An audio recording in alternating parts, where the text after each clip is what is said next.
Louis.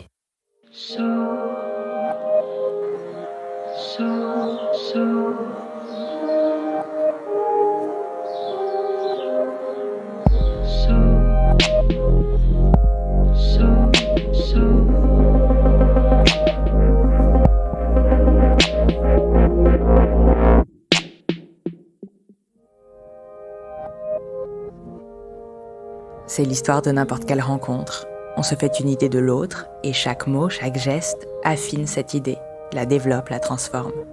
On se fait une idée de l'autre et les jours passant, parfois les années, cette idée épaissit. Elle devient l'un des piliers du réel. Voilà qui est l'autre et voilà le réel dans lequel je vis. Que se passe-t-il quand cette idée s'effondre ? Comment se refaire alors une idée du réel ? Voici Serial Mytho, une série de Mathieu Palin. 4 épisodes sur le mensonge, la trahison et l'amitié. Épisode 1. Je suis Charlotte Pudlewski. Bienvenue dans cette nouvelle saison de notre podcast d'Histoire vraie. Bienvenue dans Passage.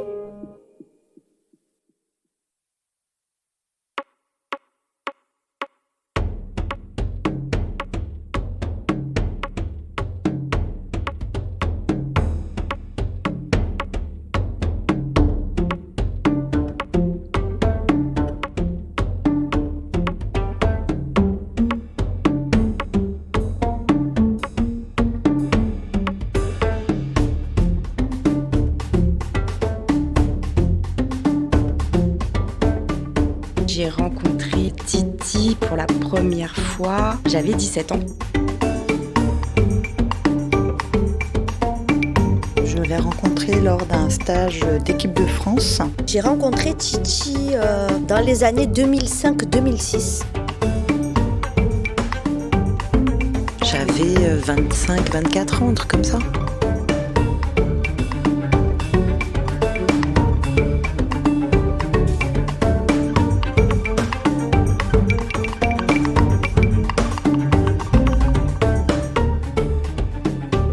Le jour où je le vois, waouh, le mec il m'éblouit quoi. C'est son sourire vraiment qui m'a interpellée. Alors le mec il était souriant, on croirait qu'un ange quoi.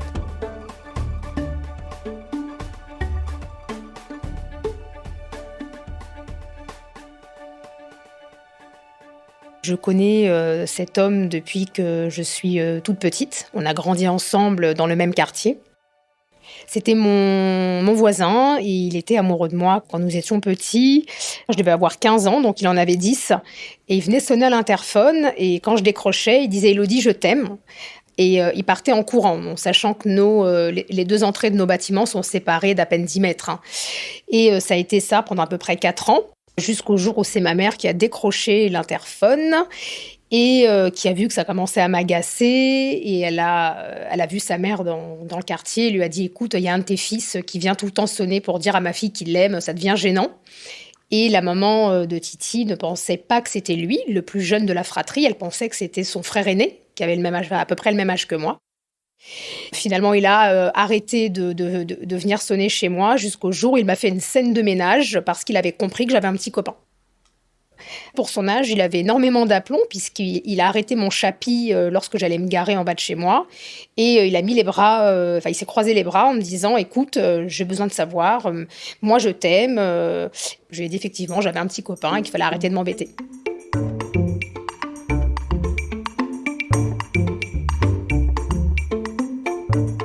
J'ai quitté ce quartier à l'âge de 19 ans et je m'installe d'abord en banlieue, ensuite je pars en province. Voilà, je fais ma vie, je rencontre quelqu'un, moi je fais des enfants, je vis ma vie, j'oublie même que cette personne a existé. Jusqu'à l'été 2018 où je le croise par hasard dans la rue. Je crois au destin. Et ce jour-là, je devais aller à la poste à l'opposé de celle à laquelle je me suis rendue. Je me suis trompée de chemin en sortant de chez moi. Et j'ai oublié mes écouteurs alors que j'étais en trottinette électrique.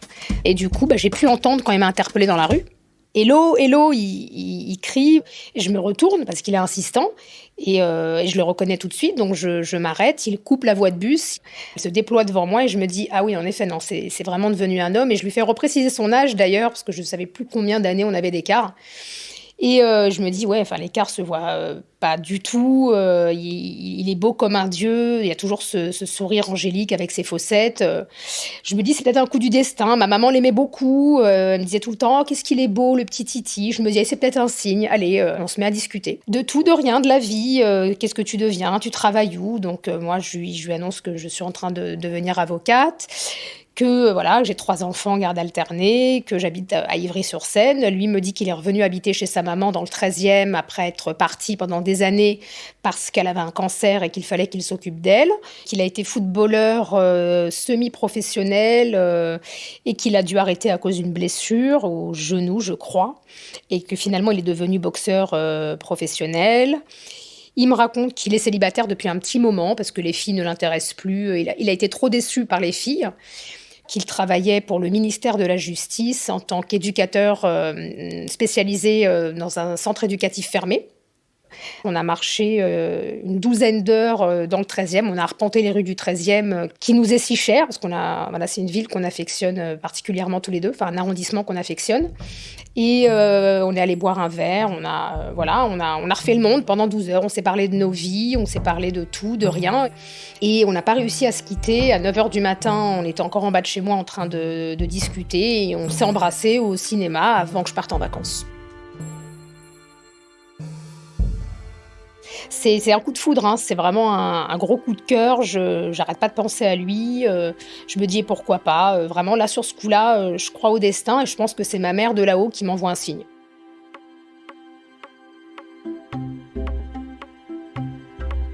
Je veux pas être en couple et je lui dis, moi je peux pas être en couple avec toi pour plusieurs raisons, parce que j'ai des enfants et j'ai pas envie de les présenter spécialement à quelqu'un, parce que toi t'as pas d'enfants et peut-être que ce désir viendra un jour, parce que j'ai peur de souffrir. Et il insiste, il veut absolument qu'on soit en couple, et jusqu'au jour où je me dis, Hello, lâche prise, donne-lui sa chance, de toute façon voilà, faut essayer. Et c'est un de mes enfants qui avait compris que je parlais beaucoup au téléphone, qui m'a posé carrément la question si j'avais quelqu'un. Et je lui ai dit oui, j'hésitais à vous le présenter, je sais pas trop encore. Et là, mes enfants m'ont dit on veut le connaître, t'as l'air heureux, tu souris tout le temps, voilà, on aimerait bien le connaître. Ça s'est très bien passé. Mon petit dernier, qui est assez sauvage, lui a immédiatement pris la main et lui a demandé s'il m'aimait. Et il lui a répondu que oui, il m'aimait. Et ça a rassuré tout le monde, et c'est la première fois que je l'entendais me dire qu'il m'aimait, 3 mois après le début de notre relation. Et il coche toutes les cases, mes copines l'adorent. Oh, il est extraordinaire, faudrait le cloner, il n'a pas un frère, il n'a pas 2 frères. Enfin, tout le monde veut me le piquer, quoi. Non, j'ai l'impression d'avoir tiré le gros lot, hein. Et puis, voilà, des allers-retours avec des vêtements à chaque fois. Et un jour, je lui dis, écoute, ça se passe vraiment bien entre nous, est-ce que tu n'envisagerais pas de venir habiter à la maison ?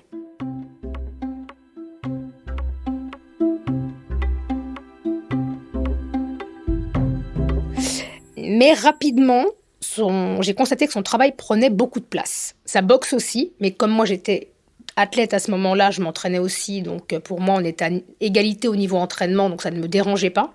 Son boulot prenait beaucoup de place parce qu'il bossait la semaine, du lundi au vendredi, voire au samedi, de nuit, dans un centre éducatif fermé.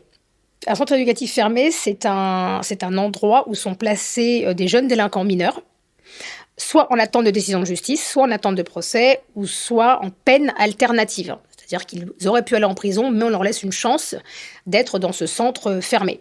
Et j'en ai parlé avec une amie qui a été éducatrice et qui m'a dit « Ah non, mais son boulot, c'est l'enfer de toute façon. T'as pas d'horaire, il y a un manque cruel d'effectifs au sein du ministère de la Justice. Ils font des heures sup à gogo. Essaye de le faire sortir de là parce que sinon, votre relation, ça va être compliqué. Tu le verras pas beaucoup. Moi, j'ai craqué au bout de 15 jours. Et au mois de décembre, il arrive un soir, il me dit « Écoute chérie, j'ai pris la bonne décision, je me suis barrée. » Il me dit « J'ai quitté le CEF pour toi.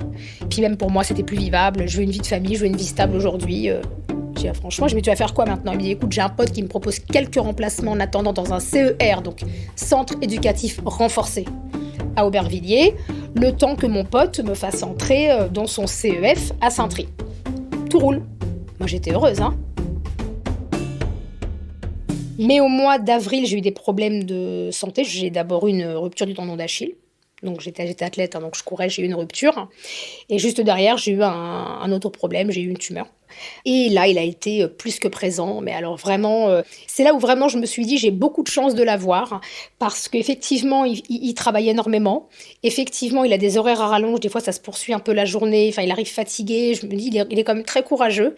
Mais il me dit que l'avantage de ce métier, c'est qu'il peut s'arranger quand il veut avec son patron pour avoir des jours de repos cumulés, pouvoir comme ça cumuler 2-3 semaines. Et effectivement, il prend 3 semaines de disponibilité à son boulot pour être avec moi matin, midi et soir. Et c'est à ce moment-là qu'on commence à parler de mariage. Il participe pas vraiment physiquement aux préparatifs parce qu'encore une fois, son boulot lui prend beaucoup de temps, mais il donne son avis sur tout. On va quand même goûter ensemble le traiteur. Enfin voilà, on va au salon du mariage. Il participe à sa manière quand même. Je le sens quand même impliqué, ouais. Et puis surtout très content parce qu'à chaque fois que je lui disais, t'imagines, nous deux, on se connaît depuis toujours, c'est un conte de fées. Élodie du quartier, le petit Titi, et à chaque fois il y avait la lumière dans ses yeux. Il me disait non, c'est dingue, je reviens toujours pas. Mais j'ai de la chance de t'avoir, mais la vie est trop belle. Il est adorable. Il dort avec moi à la clinique, carrément. Enfin non, il est vraiment extraordinaire. Donc après, il est revenu me chercher. On a fait un crochet chez sa mère. Il avait des remords à me laisser seule à la maison, donc il a dit reste manger chez ma mère et quand je sors de l'entraînement, je te récupère ou on rentre à la maison. Elle s'est bien occupée de moi, elle m'a fait à manger, toujours très très gentille avec moi, mais là, elle a attendu qu'il parte à l'entraînement pour me demander le détail de mon opération. Donc j'étais très étonnée de la question parce que lors de la restitution de mon opération, elle était là, avec mon père dans la chambre. Il n'y avait pas de secret médical, j'ai dit au médecin non, vous pouvez parler devant eux, c'est la famille, il n'y a pas de souci.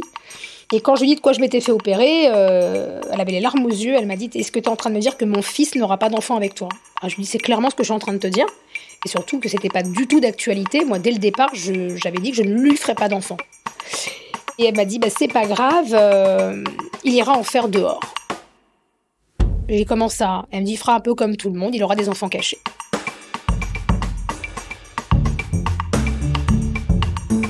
Ça m'avait vraiment vexée, ça m'avait fait très mal. J'ai rien dit, je me suis tue. Et quand on est rentré, il a vu que ça allait pas, donc il m'a forcé un peu la main et je lui ai dit ce que sa mère venait de me dire. Il l'a appelé, ils se sont embrouillés très sévère.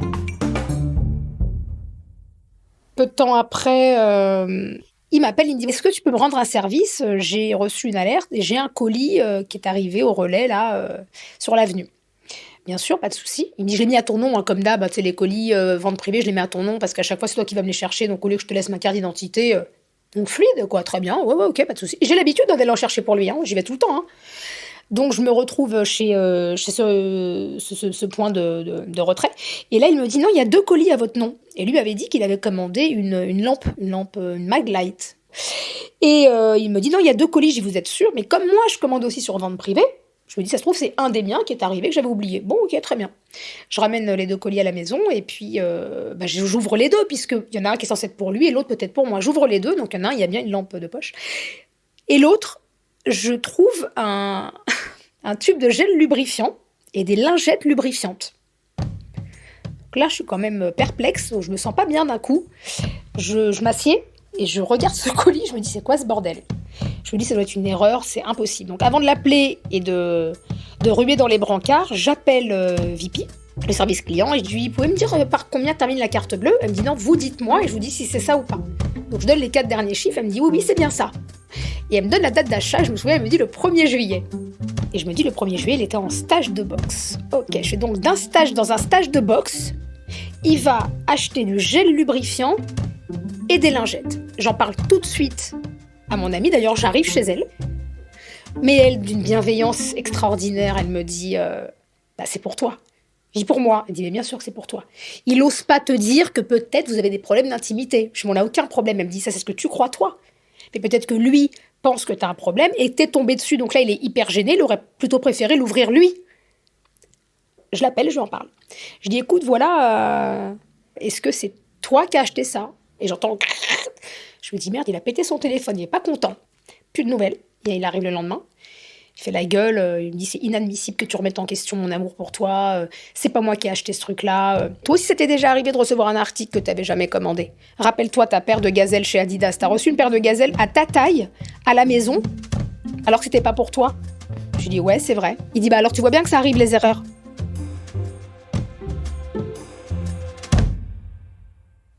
Et puis un soir, en partant à l'entraînement, je croise un copain du quartier, Kamel, et il me dit « Ah mais non, ton futur mari, il a changé de voiture, elle est belle sa nouvelle voiture !» Je lui dis « Ah non, je crois pas, ça devait pas être lui. » Il me dit « Ah bah si, il m'a salué. » Je lui ai fait un peu à l'envers, je lui dis « Ah, cette voiture-là, oui, ouais. » Il me dit « La blanche ?» Je lui dis « Oui, la blanche. » Il me dit « Avec un logo ?» Je lui dis « Oui, celle-là, oui, c'est la voiture du boulot. » Et j'ai appelé une amie et je lui ai dit « Écoute, il y a un truc, il me cache vraiment quelque chose, je ne sais pas ce que c'est, mais il me cache quelque chose, il faut absolument que j'en ai le cœur net. » Il roulerait apparemment avec une voiture électrique, avec un sigle, un logo dessus. Je lui ai dit absolument, je trouve cette voiture. Donc le lendemain, en mode inspecteur gadget, et j'ai tourné un peu comme ça avec ma voiture, et je tombe sur une voiture floquée Saintry-sur-Seine. Et là, ça prend du sens, ça a du sens, je me dis. L'enfoiré, il me dit qu'il va peut-être bosser dans un CEF à Saintry-sur-Seine, et en fait, il y est déjà. Et il me le dit pas, mais pourquoi il me le dit pas? J'en parle à 2 copines, et là, elles me disent, mais t'as pas compris? Il a pas de thune pour le mariage. Il cumule 2 boulots, ton mec. Il est hyper courageux. Je lui dis, bah ouais, mais bien sûr, c'est ça. Donc, je vais voir sur Internet. Je tape des noms-clés. Son nom de famille, Saintry-sur-Seine. Bam, première page, Saintry Info, fil d'actualité de la mairie de Saintry. Je le vois en photo avec ses ceintures de boxe. Et là, on parle qu'une nouvelle recrue est arrivée dans l'équipe du maire et que mon futur mari serait, en réalité, responsable adjoint des services techniques de la mairie. Je comprends pas. Je me dis, c'est quoi ce truc? Donc je dis à ma copine, on va le suivre et puis on va voir où il va le soir. Soit il va dans l'Essonne et il a un appart de fonction. Et là, j'ai vraiment les boules parce qu'il préfère dormir seul dans un appart de fonction pour être plus près du boulot qu'avec moi. Et il me ment sciemment. Soit il cumule de boulot et là je ferme ma gueule et je lui en parle même pas parce que je veux pas le vexer. Et elle me dit, on y va. Donc on se déguise. On prend la voiture de ma copine. On s'enrubane un peu, voilà. Et on va planquer comme ça devant sa salle de boxe. On le voit sortir de la salle de boxe. On le voit prendre sa voiture. Sauf que là, il fait un détour, il dépose quelqu'un devant chez sa mère. Je lui dis, garde-toi là. Et elle oublie d'éteindre ses feux. T'as quand même conscience que t'es en train de l'éclairer là plein phare. Je fais, là, on est à 100 mètres de lui, mais il voit que nous. Il remonte dans la voiture. Ma meilleure amie, elle me dit, bon, écoute, ça va être simple, hein, on va pas le suivre jusqu'au bout de la terre. Soit il va tout droit, et là, il prend l'autoroute A6. Donc, ça veut dire qu'il se rapproche de Saintry-sur-Seine, donc il a un appartement de fonction. Soit il va à gauche et il prend le périph' à la Porte d'Italie, et là, on sait qu'il va aller à la Porte d'Aubervilliers pour bosser. Elle me dit, qu'est-ce qu'on fait s'il va dans l'Essonne? Je dis, mais on le suit. Je veux voir où il dort la nuit. Et après le pont, il tourne à gauche, il monte en direction du périph', il fait un arrêt, il se met en warning et il repart. Ma copine, elle me dit, c'est bon, est-ce que t'es calmée? Je lui dis, non, je suis pas calmée, maintenant je veux aller là-bas, pour être certaine qu'il soit allé à Porte d'Aubervilliers. J'ai l'adresse du CER, parce que j'ai regardé sur Internet, et puis il me parle tout le temps de son boss, qui s'appelait Bader. Donc moi, je suis allée voir sur Internet, effectivement, le CER a pour responsable un certain Bader.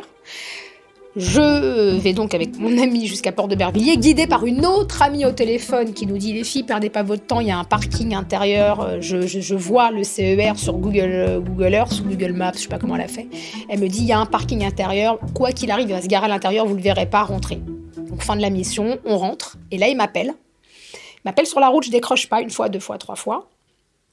Donc il me rappelle tard, minuit, il me dit, depuis tout à l'heure je t'appelle, je m'inquiète, ça va? Je dis oui. Il dit, t'as fait quoi ce soir? Je lui dis, je suis allée au ciné, t'es rentrée tard? Je lui dis, non, là, il n'y a pas très très longtemps, t'étais vers où au ciné? Belle Épine. D'accord, t'étais avec qui? Je dis, Corinne, ok. Il me dit, c'est marrant parce que j'ai eu une drôle d'impression tout à l'heure, quand je suis sortie de la salle de boxe, j'ai eu l'impression que j'étais filochée. Je dis, ah bon? Il me dit, ouais, avec une voiture qui ressemble à celle de Corinne. Donc je sais que c'est pas Corinne, hein, mais ouais, une voiture blanche comme la sienne. Je lui dis, mais t'as eu peur? Il me dit, c'est un peu particulier de se faire suivre. Enfin, la personne m'a quand même suivi jusqu'à chez ma mère. Et puis après, jusqu'en bas du pont de la Porte d'Italie, j'ai dû mettre les warnings pour voir ce qu'allait faire la personne. Puis finalement, la personne est partie tout droit. 2-3 jours passent et je lui dis, ah dis donc, c'est drôle. J'ai mon pote là, dont je t'avais parlé, là, qui bosse à Air France, qui m'a envoyé sur mon mail un lien. Et quand j'ai cliqué dessus, on parle de toi à Saintry-sur-Seine. Et là, sa tête, elle a changé. Ses yeux se sont exorbités. Il avait la bouche toute pincée. Il me dit, pardon? Je lui dis, oui, mon pote me dit qu'apparemment, tu seras responsable des services techniques à la mairie de Saintry. Et là, il prend ses sacs, il fait toutes ses affaires, et il me dit, on se marie plus. Il hurle, hein, il me hurle dessus. Là, j'ai peur. Hein. Je fais une crise d'angoisse. J'ai envie de vomir, je tremble. Et je vois qu'il me voit, mais je suis incapable de lui parler. Ma meilleure amie, elle double des clés. Je lui dis, Corinne monte tout de suite à la maison, elle habitait pas loin. Elle est venue, elle lui a dit, mais qu'est-ce qui se passe dans votre famille là? Donc il lui dit, ta copine, elle a été traumatisée par je ne sais quoi, mais aujourd'hui ça devient fatigant. Moi je fais tout pour qu'elle ait une vie sympa. Je travaille comme un âne pour pouvoir payer ce mariage, machin. Il dit là, je comprends pas son délire. Elle lui dit, non, fais tes affaires, va à l'entraînement, mais là, laisse-la. Je les entends en fait. Et donc là, j'explique à Corinne la manière dont il s'est emporté. Et elle me dit non, c'est parce que tu l'as cramé, voilà, ça, il a un problème d'ego, toi t'es avocate, puis du coup il veut te prouver qu'il peut y arriver, t'as de la chance d'avoir quelqu'un comme ça, vaut mieux ça que quelqu'un qui bosse pas, qui veut pas bosser, hello, ressaisis-toi, t'es une grande fille, machin.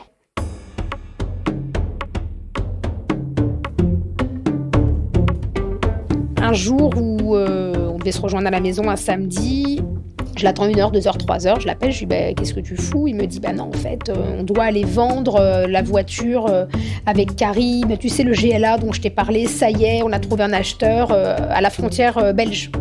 Donc je vais partir ce soir et je rentre demain matin, on fait la transaction et on revient. Ils avaient acheté une voiture, la retaper pour la revendre. Pour moi, rien d'anormal, moi-même je suis allée chercher mon chat à Chambéry. Le lendemain, il revient pas, et puis le lundi, et puis le mardi passe, et puis tous les jours, à me dire, ah là là, le mec, en fait, son chèque de banque, ça va pas, il doit nous sortir l'argent en cash, puis il doit d'abord aller voir la banque, et la banque, elle est fermée le lundi, donc on doit y aller le mardi, et puis le mardi, il me dit, oui, mais il faut 48 heures pour débloquer les fonds, donc je reviendrai que jeudi, pour finalement revenir que le vendredi. Donc il est resté presque 1 semaine. Pendant son petit séjour, j'ai eu un flash. J'étais dans ma douche, et je sais pas pourquoi, j'ai eu un flash, et je me suis dit, samedi dernier, il y avait un sac Lecoq sportif qui était dans la chambre. Et là, avant de prendre ma douche, de mémoire, je ne le visualise pas. Donc je sors vite de la douche, effectivement, ce sac n'était plus du tout à l'endroit où il était d'habitude. Et là, je comprends qu'il m'a peut-être menti. Je me dis, non, mais là, à mon avis, il a pris un sac et il s'est barré quelque part, quoi. Enfin, je veux dire, il s'est tiré. Et là, il me fait croire qu'il est en train de vendre une bagnole. Et pour en avoir le cœur net, je suis allée fouiller son sac de sport. Et il n'y avait plus sa trousse de toilette. Donc là, je l'appelle. Je fais le sac de sport qui n'est plus dans la chambre et la trousse, on en parle. Il me dit le sac de sport, déjà pour commencer, très calme, je l'ai prêté à Bakary parce qu'il est parti faire du paintball le week-end dernier, déjà. Et que la trousse de toilette, de toute façon, c'est pas tout le temps qu'elle est dans son sac de sport. La preuve, il l'a oublié à la salle de boxe et son pote Amine le lui a fait rappeler et il l'a mis dans son casier. Donc il me dit, là, tu te prends la tête pour rien. Est-ce que tu penses sincèrement que je suis du genre à partir comme ça? Surtout que toi, t'es pas chiante. Enfin, si jamais demain, je te dis, je pars 1 semaine en vacances, tu me diras rien. J'ai dit, non, je te dirai rien. Tout le monde a le droit à son indépendance.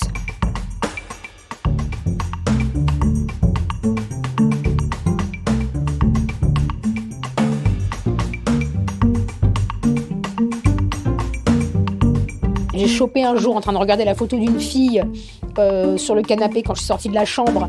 Mais là, directement, il m'a dit non, mais c'est la sœur de la femme de Taoufik. Elle fait du porno.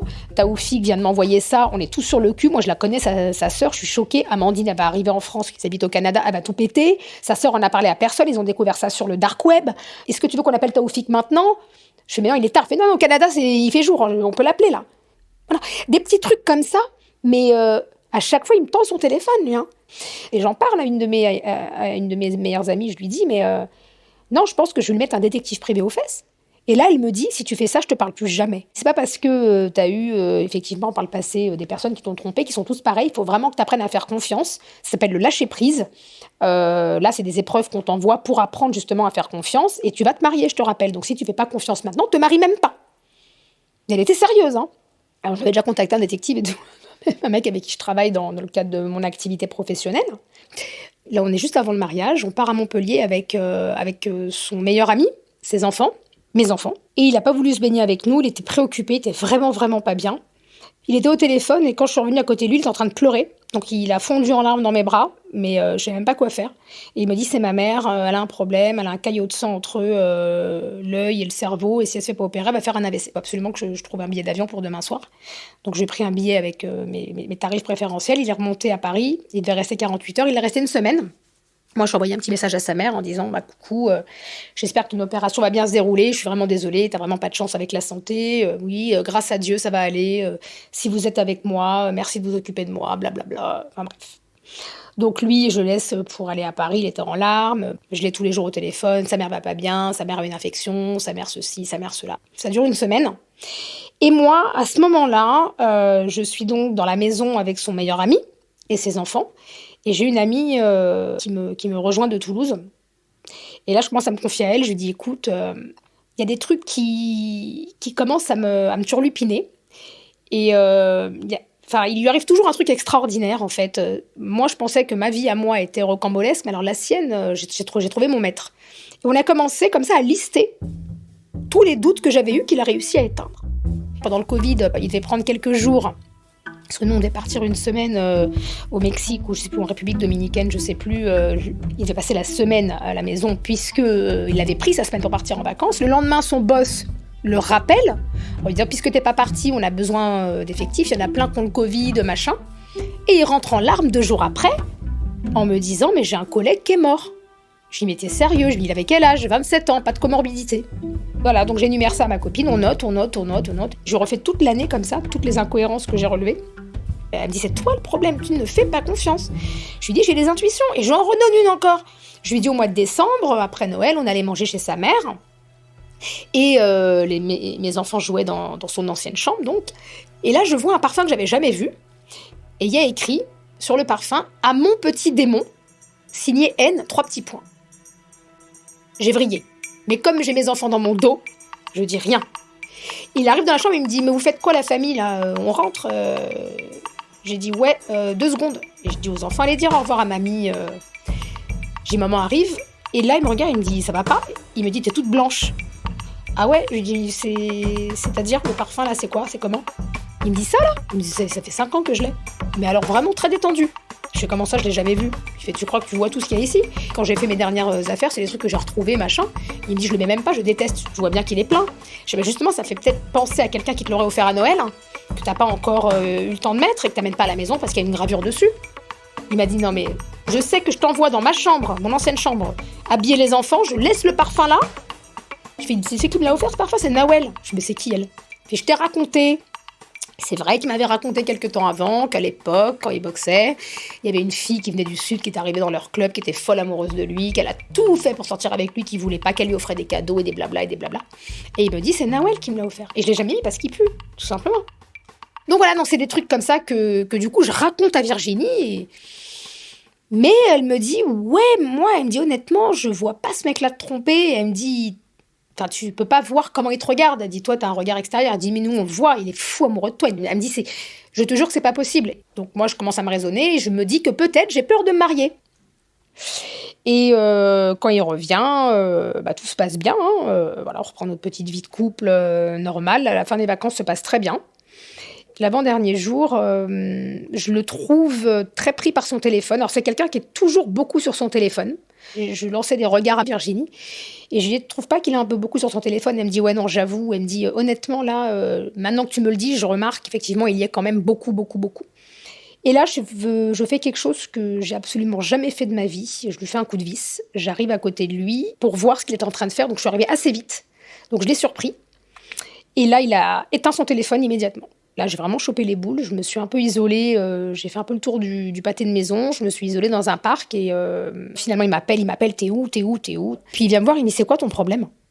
Je lui dis, quand je suis arrivée, t'étais pas sur Vinted. Il me dit, absolument pas. J'étais pas sur Vinted, effectivement. Je lui dis, t'es en train de télécharger une photo. Il me dit, absolument. Et j'ai dit, d'ailleurs, ça m'a tellement énervée que j'ai même pas fini de la télécharger, ma photo. Je lui dis, mais c'était quoi ? Il me dit, c'était tellement ridicule. Et là, il me sort son téléphone. Il le déverrouille devant moi, donc je regarde bien, c'est bien le code qu'il m'a donné quelques mois avant, parce que je l'ai retenu, le code. Et là, il appuie sur la photo et il me la montre. Il me dit, la voilà la photo, t'es contente ? Et là, je vois une petite fille, un bébé. Donc première réaction, je dis, ah, ok. Il me dit, tu pensais que c'était une meuf ? Je dis, à minima, ouais. Il m'a dit, non, c'est la fille de ma copine qui vient d'accoucher. Je fais, t'as des copines, toi ? Il me dit, ouais, comme tout le monde. Je dis, t'es toujours en train de me dire que t'as pas de potes. Il me dit, ouais, c'est des potes de lycée, quoi. C'est une fois l'année, là, elle a accouché, fait tourner la photo, voilà. Si j'ai pas mes lunettes, je vois pas très bien, donc du coup, je vois là, évidemment la photo de cet enfant. Mais je vois pas ce qu'il y a écrit au-dessus. En tout cas, comme le téléphone était près de moi. Et il l'a mis bien près de moi, le téléphone, sachant que je suis presbyte. Il l'a quand même mis très, très près de moi. Et les écritures, je ne les vois pas. Et j'ai vu en revanche que le nom de la personne sur WhatsApp, c'était un petit nom comme un petit... 2-3 lettres. Je dis, bon. Donc là, évidemment, je m'excuse. Oui, je suis ridicule, machin. Elle m'a dit, mais ouais, j'en ai marre, c'est toujours comme ça. Il dit, on va se marier dans 1 mois, mais si t'as pas confiance, annule le mariage, je comprends pas, blablabla. J'ai remis ma vie entre tes mains. La fin de soirée se passe bien. On reprend la route le lendemain pour rentrer à Paris. Il reste quelques jours avec moi, il repart travailler. On devait partir en week-end à Marseille et on avait réservé 4 jours. Et la veille du départ, il m'appelle, il me dit « Écoute, chérie, je vais peut-être pas rentrer ce soir, on va peut-être se rejoindre demain directement à l'aéroport. » Ah bon? Je dis « Qu'est-ce qui s'est passé ?» Alors là, je sais plus si c'était cette histoire où la voiture avait cramé ou... Enfin, tellement d'histoires au CEF, parce que ces jeunes, comme ils sont délinquants, mais ils font beaucoup de bêtises. Donc, il me dit que les flics sont venus pour extraire les caméras de vidéosurveillance. Là, j'ai un gros doute. Et le samedi, j'appelle mes 2 meilleurs amis en larmes, qui étaient ensemble à ce moment-là, et je leur ai dit, écoutez, là, il faut vraiment qu'on parle, je suis pas bien, il m'a planté, on devait aller à Marseille, je suis à Paris, ça va pas. Et j'en ai une des deux qui est venue le soir, très bienveillante, en me disant, bon, écoute, ça fait quand même plusieurs fois qu'ils te plantent sur des événements assez importants. Ça fait plusieurs fois que je te retrouve en larmes parce que monsieur n'honore pas ses engagements. Est-ce que vraiment, tu vas aller au bout de ta démarche? Parce que ça m'a l'air toujours un peu compliqué avec Titi. Il y a toujours une excuse pour pas aller là, pour pas faire ci, pour pas faire ça. Est-ce que vraiment, tu veux aller au bout? Si tu veux payer pour voir, on va te marier, ma poule. On va y aller, puis écoute, on verra bien après. S'il se passe un truc, on sera là pour toi. Je lui dis oui, voilà. Donc on y est allé à ce mariage. On l'a fait.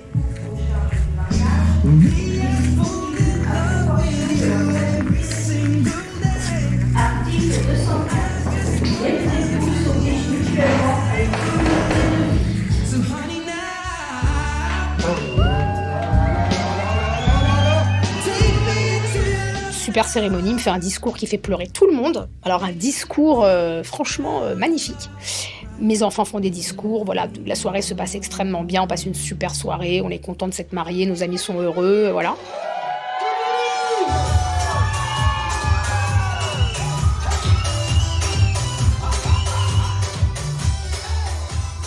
Mais là, quand même, encore une fois, ma copine, elle me dit « Mais il ne devait pas y avoir ses copains boxeurs au mariage ? Elle est où leur table ?» Je dis « Du coup, je l'ai enlevé hier parce qu'aucun ne pouvait venir. Un tel part en vacances en septembre parce que c'est moins cher qu'au mois d'août, l'autre machin, blablabla. » Donc, de fil en aiguille, il n'y a aucun boxeur à mon mariage.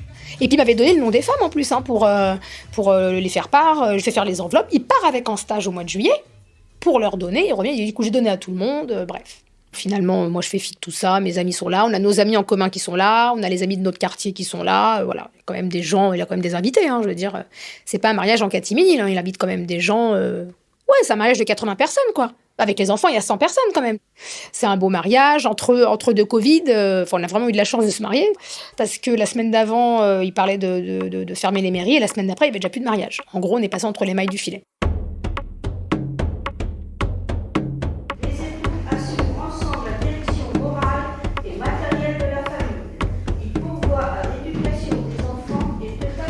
Madame la maire dresse comme ça les états civils et elle dit donc monsieur un tel, fils de madame un tel et de monsieur un tel. Et là, moi, j'ai un premier choc. J'ai l'impression que je me dérobe dans ma robe.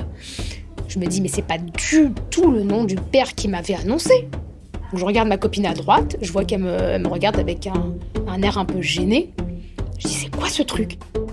Puis, madame la maire n'annonce pas la mention décédé pour ce père qui, pour moi, est décédé, puisqu'il me dit que son père est décédé, il avait 3 mois. Bon. Et on passe à mon état civil. Donc, fille de monsieur et de madame Intel, décédée. Je me dis, mais pourquoi pour ma mère à moi, on dit décédée et pas pour son père? Donc, dans la voiture, je le questionne. Je lui dis, en revanche, le nom de ton père, on en parle. Il me dit, ah, mon beau-père. Mais très serein, hein, vraiment. Alors là, on vient de se marier, pas stressé pour un sou. Il me dit, oui, ça c'est mon beau-père. Il fait, t'as bien vu sur l'acte de naissance que j'ai été déclarée après. T'as vu tel quel je suis née le 9. Il y a une déclaration le 25. Je dis ouais, mais ton père était pas encore mort le 25, donc comment ton beau-père a pu te reconnaître? Il dit mon père m'a jamais reconnu, en fait il était malade quand ma mère a accouché. Il a été incapable de me reconnaître et en fait ma mère m'a fait reconnaître par un ami à lui qui est devenu mon beau-père. Je suis ah ouais, prévoyante la mère quand même. Il me dit ouais écoute, ça c'est l'histoire de ma mère, j'ai pas à juger, en tout cas non, ce monsieur-là c'est celui qui m'a élevé. Je dis donc t'as eu un beau-père? Je dis ah c'est marrant parce que dans le quartier j'ai jamais vu un homme avec ta mère. Il me dit oui j'ai eu un beau-père, voilà c'est lui. Jean-Louis. Ok, bon, très bien. En même temps, pourquoi pas? Te dire, ça se trouve, le beau-père bossait la nuit, rentrait le matin, comment j'allais au collège. Enfin, on connaît pas tout le monde dans un quartier, on va dire presque tout le monde.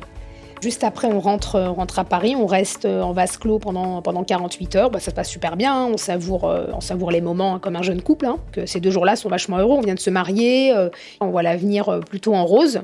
Et le week-end, il devait le passer à la maison. Et là, il m'appelle en me disant « Je ne vais pas rentrer ce soir parce que la fille de mon boss a disparu. Elle a 13 ans, elle n'est pas rentrée du collège. » Ah, je dis, c'est quand même pas de chance. J'étais évidemment le seul éducateur qui peut remplacer Bader. Il m'a dit, non, je suis pas le seul, mais le seul en tout cas en qui il a confiance. Tu me connais, moi, le boulot, je suis loyale, blablabla, blablabla. Et là, j'ai pété un câble. Et là, je lui ai dit, écoute-moi bien, on vient de se marier. Si ton cul, il est pas posé à la maison ce soir, tu vas avoir des gros problèmes. Et là, il m'embrouille au téléphone en me disant, si j'avais su que t'étais comme ça, je me serais jamais mariée avec toi. 8 jours après, là, ça m'a vraiment choquée. Je lui ai dit, mais t'es sérieux? Il me dit, ah oui, mais en fait, t'es chiante. T'as attendu qu'on soit mariés pour montrer ta vraie personnalité. Il me dit, là, en gros, t'es en train de me dire que la fille de mon boss, elle a été kidnappée, et c'est plus important que ton petit confort personnel de t'avoir avec moi ce soir. Je dis, je suis désolée, moi, c'est mon pote, je le laisse pas comme ça. Si t'es pas capable de comprendre, il me dit, imagine, ça serait arrivé à tes enfants, mais je t'aurais laissé tout le temps qu'il fallait, mais t'es malade et tout, machin. Là, il m'en met plein la gueule. Hein. Je sais qu'il va pas rentrer, donc je file chez ma meilleure amie, et je lui dis, Christelle, on y est.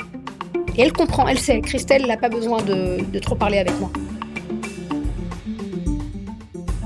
Je fais Titi, là je commence à avoir des doutes sur 2-3 trucs. Et elle me dit, ah bon, sur quoi? Je lui dis, sur ça. Elle me dit, non, mais on en a déjà parlé. Elle me dit, là, aujourd'hui, qu'est-ce qui te fait croire que...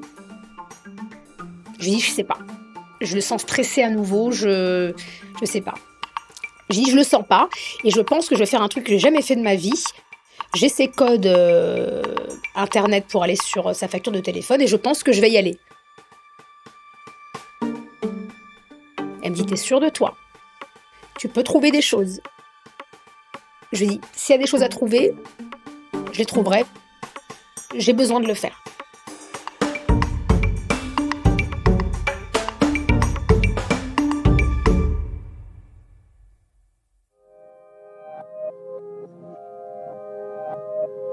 Serial Mytho est une mini-série de Mathieu Palin pour le podcast Passage de Louis Média.